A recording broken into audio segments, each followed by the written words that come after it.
The German Meteorological Service in Leipzig has issued a tornado warning for Leipzig district in northwestern Saxony, southeastern Nordsachsen district in northwestern Saxony, until 16:30 Central European Time.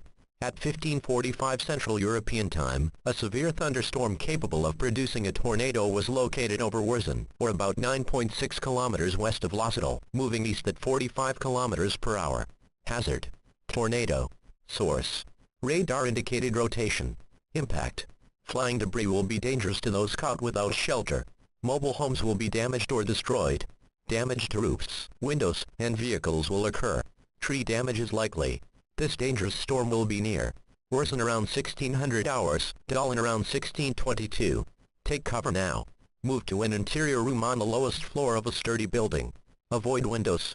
If in a mobile home, a vehicle or outdoors, move to the closest substantial shelter and protect yourself from flying debris. Heavy rainfall may hide this tornado. Do not wait to see or hear the tornado. Take cover now.